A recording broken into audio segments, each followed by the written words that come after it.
Kesempatan kali ini ya, saya mau mereview ya pengusaha sukses jamur tiram dari Sungai Lilin. Beliau akan memberikan ya sedikit ilmu pengetahuannya untuk teman-teman semua ya. Siapa tahu ada yang berminat ingin ya berbudidaya jamur tiram. Oke teman-teman, kita langsung ke beliau. Selamat sore Pak. Selamat sore Mas. Kedatangan pertama kali saya ke sini Pak, pertama-tama bersilaturahmi, yang kedua saya ingin memastikan apakah Bapak bersedia ya membagikan ilmunya dengan ikhlas kepada teman-teman saya semua. Ya, bersedia. Oke Pak, kalau bersedia ada yang ingin saya tanyakan. Pertama Bapak mendapatkan ide ya budidaya jamur tiram ini dari siapa Pak? Pertama kali saya mendapatkan ide untuk budidaya jamur tiram ini adalah ketika saya melihat halaman di pekarangan rumah saya itu seperempat hektar luas ya, saya tanam pohon karet ya, pohon karet, tapi pada saat itu harga karet juga fluktuatif naik turun dan hasilnya sepertinya kok kurang memuaskan. Makanya saya berusaha untuk mencari ide lain di mana lahan seperempat hektar tersebut bisa menghasilkan nilai yang lebih besar. Jadi muncullah ide untuk berbudidaya jamur, dan sebelum saya memutuskan untuk budidaya jamur, awalnya saya secara otodidak browsing internet Mas ya, browsing internet. Ternyata di internet itu banyak sekali teman-teman yang sudah berbudidaya jamur itu lebih dulu dari saya. Kebetulan saya mulai usaha jamur tiram ini di tahun 2012, akhir tahun 2012, dan sampai hari ini alhamdulillah sudah masuk di tahun 2021. Oke. Jadi untuk memulai sebuah usaha kan tentunya tidak semulus yang kita bayangkan Pak. Iya. Kalau boleh mau berbagi kepada teman-teman pengalaman apa yang bisa Bapak ceritakan ya jatuh bangun itu, biar teman-teman itu kalau ada yang berminat tidak menyesal di kemudian hari. Ya, semua usaha itu pasti ada hambatannya Mas ya, ada proses untuk bisa mendapatkan ilmu dari apa yang kita usahakan. Jadi saya pun mengalami hal tersebut, bahkan sampai hari ini pun saya tetap harus belajar, tetap berinovasi bagaimana supaya hasil dari budidaya jamur saya ini menjadi lebih maksimal lagi. Jadi pada saat awal-awal saya memulai usaha jamur luar biasa Mas ya, kegagalan itu luar biasa, tapi saya tidak bosan untuk mencoba melakukan metode-metode yang berbeda, dan setiap metode yang saya lakukan itu saya butuhkan, saya catat. Jadi dari yang saya catat itu nanti saya lakukan ya, saya terapkan, dan ketika diterapkan hasilnya berbeda, saya akan melakukan pembukaan lagi. Jadi saya melakukan hal tersebut dengan tidak bosan-bosan, dan akhirnya dari semua catatan saya terkumpullah metode-metode yang terbaik. Dan alhamdulillah kalau dulu saya membuat backlog itu misal 1000 backlog yang saya inokulasi, yang saya tanam, hanya 40% yang berhasil ya, dan sekarang sudah berbalik, dari 1000 backlog yang saya tanam mungkin hanya tinggal 0,sekian% yang gagal seperti itu. Jadi menurut Bapak, setelah Bapak tahu ilmu ya dari beberapa kegagalan itu, tentunya kan mendapatkan profit Pak ya. Dari modal yang dikeluarkan dengan penghasilan yang sekarang sudah Bapak nikmati, mungkin ada yang ingin disampaikan kepada teman-teman biar menjadi rujukan ya untuk melangkah menentukan sikap. Ya, semua usaha itu pasti ada nilainya Mas ya. Dan relatif kita mau mengupayakan memilih usaha yang mana.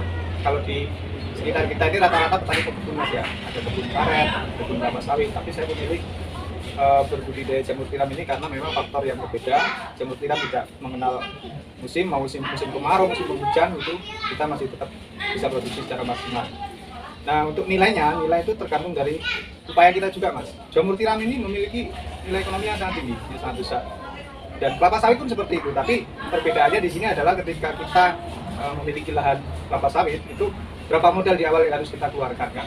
Di lahannya minimal 2 hektar supaya mendapatkan hasil yang bagus ya, dan belum nanti perawatan setiap bulan ya kan. Jadi mungkin untuk memiliki lahan kelapa sawit seluas 2 hektar itu membutuhkan modal kurang lebihnya ya di atas 100 juta. Tapi dengan usaha jamur tiram ini kita bisa memulai modal dari terkecil ya, bisa dari 5 juta, bahkan bisa di bawah 5 juta juga bisa. Dan dari hasilnya pun kita bisa bandingkan lahan kelapa sawit yang 2 hektar tersebut, kita rata-rata kita buat 1 bulan itu hasil bersihnya 5 juta. Kita dengan lahan mungkin hanya seluas 1/4 hektar, itu mungkin bisa 3-4 kali lipat dari hasil kelapa sawit. Oke Pak, kalau begitu seandainya teman-teman kita ada yang berminat, jadi cara pertama yang harus dilakukan untuk memulai usaha ini apa Pak? Cara yang pertama yang jelas harus memposisikan diri untuk benar-benar yakin bahwa saya punya niat untuk budidaya jamur. Oke, pertama. Ya, agar supaya apa? Supaya semangat itu nanti tidak mudah hilang. Karena ketika memutuskan untuk budidaya jamur, memulai sebuah usaha pasti banyak proses yang akan dilalui seperti itu.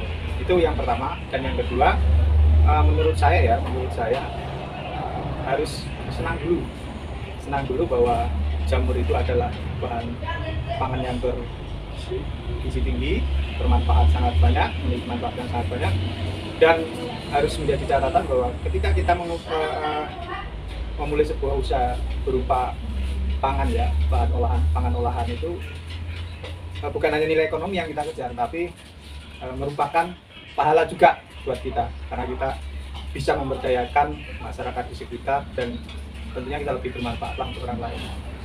Jadi teman-teman, untuk memulai usaha ini nomor satu kuncinya adalah kita harus menyukai usaha ini ya. Jadi kalau teman-teman belum menyukai atau tidak menyukai ya, jangan coba-coba untuk memulai, karena pertama tadi yang seperti yang Bapak sampaikan, modalnya lumayan ya. Dari modal awal aja minimal 5 juta ya. Jadi kalau teman-teman tidak menyukai, jangan.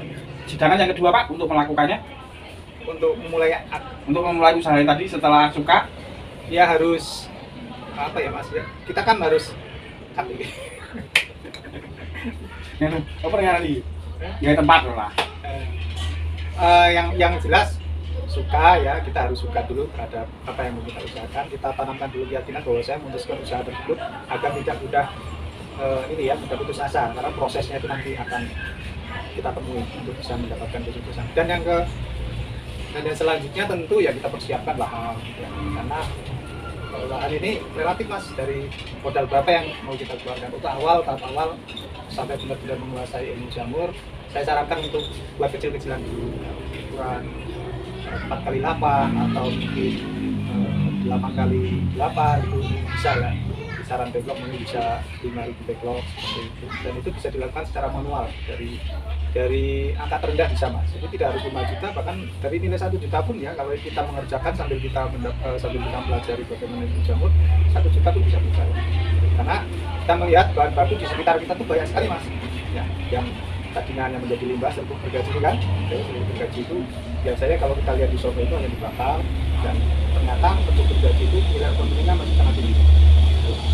Jadi dari nilai yang terkecil saja bisa dilakukan budidaya jamur ini. Oke, setelah semua tahap dilalui Pak, terus untuk bisa membuat kayak gini caranya gimana Pak? Oh ya, ini bentuk dari backlog yang sudah produksi ya, sudah menghasilkan. Ini backlog Pak, namanya Mas Mono ya, ini backlog, saya sebutnya backlog. Ini bibit ya, ini bibit F0, ini F1, dan ini F2. Lalu yang kita tanam di sini adalah F2 ya. Ini yang F2 Pak ya? Ya, ini ya? sudah seperti ini kita tanam. Guys, yang F2 yang mau ditanam ya di media gergajinya tadi. Ya, ini kita tanam seperti ini Mas ya. Ini yang sudah ditanam ya, sudah ditanam ini. Ya? Jamurnya ini Mas sudah rapat ya. Putih ini jamur Mas. Kita lihat ini semuanya sudah merata putih ya, maksudnya sudah tumbuh semua ya. Kalau dulu saya buat seperti ini masih mengalami kendala, dan ini sudah alhamdulillah sudah baik semua. Ini F2 Mas ya. Kenapa saya pakai F2? Karena di tempat kita dataran rendah, jadi supaya bibitnya itu lebih kuat. Sebenarnya bisa saja kita turunkan sampai ke F3 atau mungkin ke F4 ya. Kalau di dataran tinggi mungkin bisa produksi dengan optimal, tapi kalau di dataran rendah pengalaman saya kurang bagus. Gitu. Jadi seperti ini Mas estimasinya. Backlog ini, satu backlog ini biayanya kalau kita kalkulasi mungkin hanya 1.500 saja biayanya satu backlog ini, dan kemampuan satu backlog ini bisa memproduksi itu bisa mendapatkan hasil 3-4 ton jamur. Ada yang lebih ya, ada yang lebih, tapi rata-rata saya pukul rata 3-4 ton jamur. Jadi kalau harga jamur 10-20 ribu, kalau kita mendapatkan 3 on saja harusnya kan dapat 6.000 ya, modal kita berapa? 1.500. Jadi nilai ekonominya, keuntungan kita masih lumayan gitu, seperti itu. Dan ini kalau setiap hari saya sudah bikin backlog ini rata-rata setiap hari 500 backlog. Mungkin Pak bisa dibagi kepada teman-teman kita media ini apa aja ya Pak ya? Ya, media yang ada di backlog ya, di dalam backlog ini, yang terkandung dalam backlog ini, saya menggunakan serbuk gergaji, ya, serbuk gergaji, lalu dedak, Dedak, ya, dan saya menggunakan kapur dolomit sedikit sekali. kapur dolomit sedikit sekali. Jadi bisa dipastikan jamur ini bebas bahan kimia mas sebenarnya. Bagus sekali untuk kesehatan Pak. Ya, kita lihat kan di luar sana sayuran hijau itu sudah banyak mengandung bahan kimia ya, obat-obatan. Tentunya itu akan berdampak jangka panjang. Jadi kalau jamur, insya Allah bahan kimianya saya misalkan dalam 1000 backlog itu saya hanya menggunakan kurang lebihnya sekitar 3 kilo kapur dolomit. Kapur dolomit sendiri itu fungsinya adalah untuk membantu proses pelatihan, mas. Ya, pengomposan, karena ketika bahan-bahan itu nanti kita kompos ya, kita aduk serbuk gergaji dan ini tadi apa, dedak sama kapur itu kita campur jadi satu, kita tambahkan air lalu kita kompos. Komposan dilakukan minimal 2 hari baru kita kemas. Kalau boleh tahu secara detailnya Pak, berapa tai gergaji dan dedak kalau Komposisi ya. Ya, komposisinya berapa kalau ya? Jadi untuk 1000 backlog saya menggunakan dedak itu kurang lebihnya 1 kintal lebih. 1 kintal. Untuk dedak 1 kintal. Ya, itu 1000 backlog ya. Ya. 1000 backlog 1 kintal dedak dan kurang lebihnya 3,5 kg kapur. 3,5 kg kapur. Ya, dan serbuk gergaji itu saya buat kurang lebih berapa ya? Yang saya gunakan itu Mas Mono untuk 1000 backlog serbuk gergaji itu, serbuk gergaji yang kering Mas ya. Yang kering itu kurang lebihnya 240 kilo. Jadi kita kasih bekas itu kurang lebihnya 1 kintal 30 sampai 1 kintal 40 kilo. Lalu untuk kapurnya kita kasih 3,5 kilo. Oke teman-teman, untuk backlognya ini ya, komposisinya sebagai berikut ya. Untuk ini 280 kilo, diaduk sama dedak 100 kilo dan kapur dolomit 3,5 kilo teman-teman. Catat ya, jangan sampai lupa. Nanti bisa ditanyakan lebih lanjut. Terus Pak, setelah komposisi itu dicampur, terus prosesnya gimana Pak? Ya, setelah kita komposisi, kita kompos ya, setelah kita aduk, kita kompos selama minimal 2 hari. Saya melakukan pengemasan itu di 3 malam, 3 hari, di hari ketiganya setelah kita kompos. Nah, kita kemas, lalu kita padatkan, kita sterilkan, ya, sterilkan dengan suhu 100 derajat itu saya gunakan 3 jam. Dari setelah air mendidih terus mencapai suhu 100 derajat, baru saya tahan di suhu 100 derajat itu selama 3 jam. Sudah cukup, karena tempat sterilisasi saya pakai kukusan langsung mas ya. Kalau teman-teman mungkin pakai ton itu bisa makan waktu yang lebih lama, 8 jam minimal. Kalau bisa cerita lebih detail Pak, yang dimaksud untuk sterilkan itu gimana cara menyeterilnya? Ya, jadi media Ini backlog ini kan bermacam-macam ya serbuk gergajinya ya, dari kayu yang beragam. Kalau kita tidak sterilkan nanti tumbuh jamur liar ya, bukan jamur tiram. Jadi setelah kita sterilkan, semua unsur di dalam serbuk ini sendiri ya yang memungkinkan untuk tumbuh jamur liar itu sudah mati semua. Lalu kita tanam dengan jamur tiram. caranya ini? Ya mudah sekali, caranya tinggal setelah disterilkan ya. Enggak, backlog ini tadi cara nyeterilnya gimana? Ya, ya seperti ini mas, seperti ini saya tukusin dalam bentuk susunan keranjang seperti ini. Kita masukkan ke dalam Pembungkusan ya, pembungkusan. ya. Ya. Perlu waktu berapa? Ya, mulai ngukus itu biasanya kalau saya melakukan itu ya setelah dimasukkan kita kukus 1 jam sudah mendidih mas. 1 jam sudah mendidih dan sudah tercapai 100 derajat. Nah, setelah tercapai 100 derajat itu kita tahan sampai 3 jam.